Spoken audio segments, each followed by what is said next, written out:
Bom, foi meu assunto aqui logo na abertura do jornal da Bandeirantes. Gente, a Procuradoria-Geral da República entrou com recurso no Supremo contra a homologação do acordo de delação premiada do ex-governador do Rio, Sérgio Cabral. O chefe do Ministério Público, Augusto Aras, assinou esse pedido, enviado ao relator do caso no Supremo, Edson Fachin.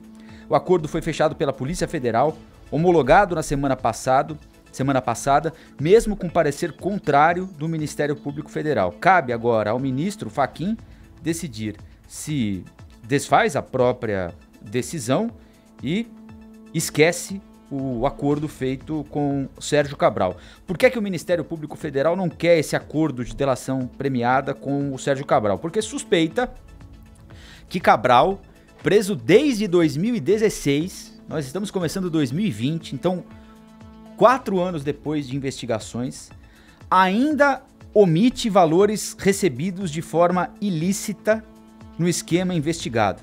Esse dinheiro estaria no exterior em algum lugar, ou seja, apesar de tudo, ele ainda mantém alguma coisa escondida em algum lugar. E diz que está a fim de colaborar, que vai contar tudo, que entrega a todo mundo, só não está entregando o dele, segundo o Ministério Público Federal. O que violaria a boa-fé da delação. Sérgio Cabral já está condenado em 13 ações penais, somando mais de 280 anos de prisão. A Procuradoria pede ainda que, caso seja mantido, o acordo não afete outras 3 prisões preventivas decretadas contra ele. E há uma alternativa aí, que é o Fachin mandar para a segunda turma, né? E, nesse caso, ele não tomaria a decisão sozinho de confirmar ou mudar a decisão que ele tomou. Semana passada, né, Zé? Exatamente. Que argumento teria agora tão grave assim para ele não... Não. O que a Procuradoria poderia alegar é o seguinte, olha, a lei que estabelece o acordo de delação premiada prevê que não haverá benefício para o chefe da quadrilha, correto? Se houver um consenso, se houver um entendimento, ainda que só do Fachin, de que o Cabral é o chefe da quadrilha, ele pode até não aceitar a delação. Agora, pelo histórico recente, nesses casos mais cabeludos aí, você não acha que a tendência é ele mandar para a turma, para a segunda turma, que aliás está desfalcada, né, Pedro? Está desfalcada, né? O ministro Celso de Mello passou por uma cirurgia, só volta no fim do mês de março, no fim do mês que vem, começo de abril. Decidir sozinho, né? Ele já homologou. Então, ou ele mantém, ou se ele tiver alguma dúvida, pensei melhor, ele manda para a segunda turma e tem a possibilidade de ele mandar para o plenário também, sim, né? Ele pode escolher. Aliás, mais sensato. Esse caminho, né? Seria mais sensato. Agora, o que eu não consigo compreender ainda, Zaidan, é o que levou o ministro Fachin a homologar de pronto essa decisão, né? Com um Instituto da Delação Premiada que está sendo revisto pelo pacote anticrime, há novas mudanças. O Rafael trouxe ideias aqui para aprofundar o debate a respeito do momento em que a delação premiada tem que ser feita. E eu acho que mais importante do que tudo isso é a transparência, ainda mais quando você trata de dinheiro público. O caso do Cabral envolve dinheiro do contribuinte, né? Então, a publicidade desse acordo firmado entre o Estado e alguém que está prometendo entregar algo para se avançar em investigações criminais de outros esquemas é uma informação pública. Então o ministro Fachin deveria dar publicidade a esse esquema, até porque o acordo já foi selado entre a Polícia Federal e o Cabral. Mas aí, dando publicidade, Pedro, uma pergunta aqui para a gente aprofundar. Dando publicidade a isso, não há o risco de ele eventualmente, porque nós estamos lidando aqui com bandidos condenados, correto? Sim. A crimes gravíssimos. Então, você está dando fé, sem ter provas, a palavra de um bandido, que pode dizer, bandido preso há 4 anos, não é? Já perdeu uma dinheirama danada, a vida particular toda arrebentada, não viu o pai doente, não acompanha o crescimento dos filhos, né?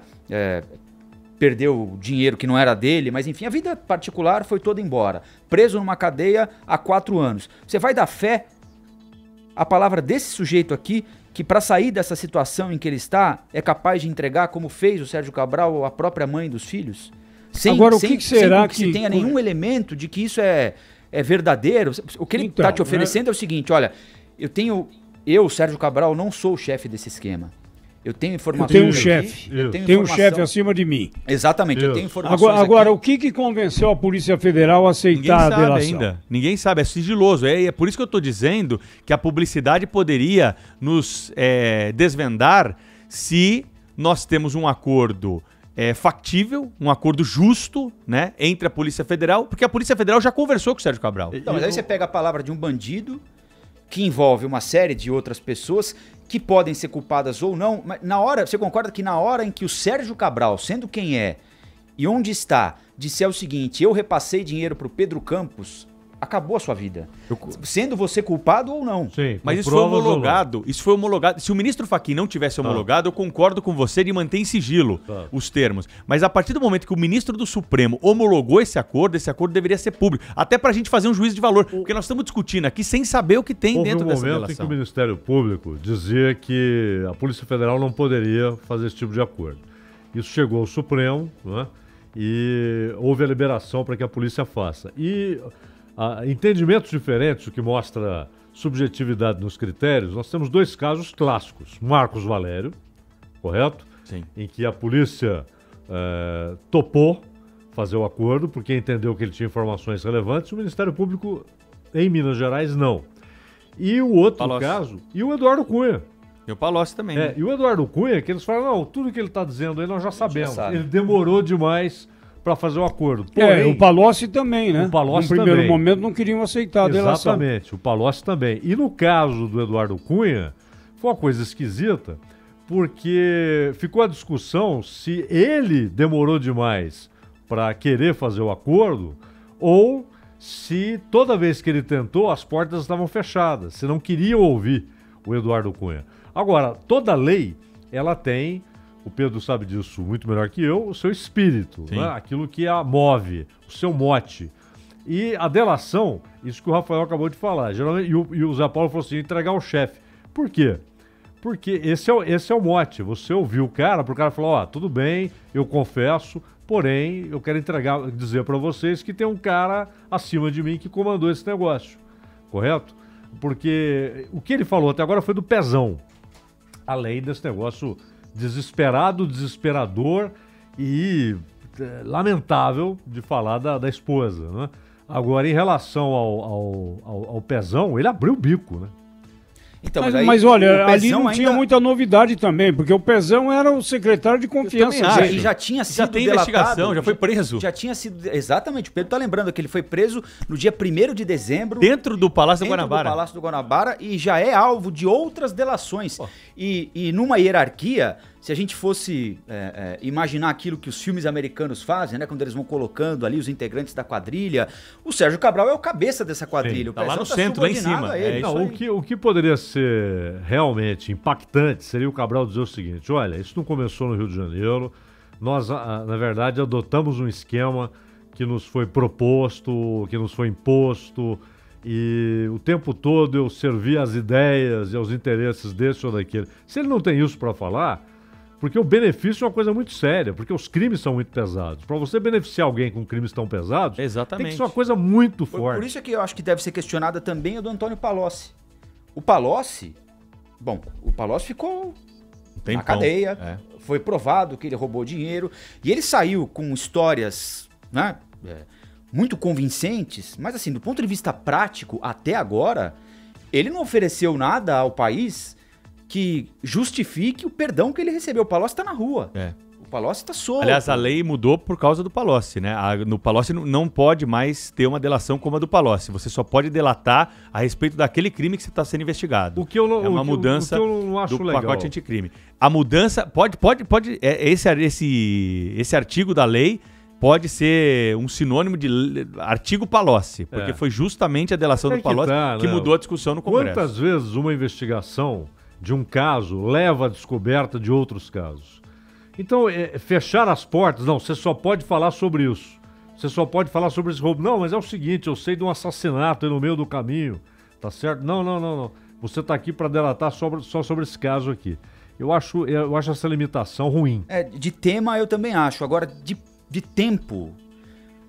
Porque o sujeito pode delatar quando ele quiser, ou seja, se a Polícia Federal, se o Ministério Público não tivessem chegado sozinhas ou com a colaboração de outros delatores ao ponto em que chegaram, o Sérgio Cabral estaria disposto a entregar o que ele promete entregar agora?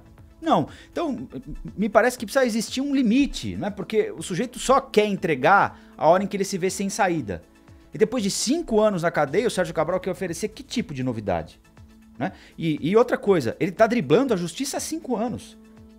É possível dar boa fé para um sujeito que está driblando a justiça há 5 anos, porque ele está se dispondo a falar coisas só agora. Faz 5 anos que ele é investigado. Então, alguém que te dribla há 5 anos diz, não, agora eu aceito.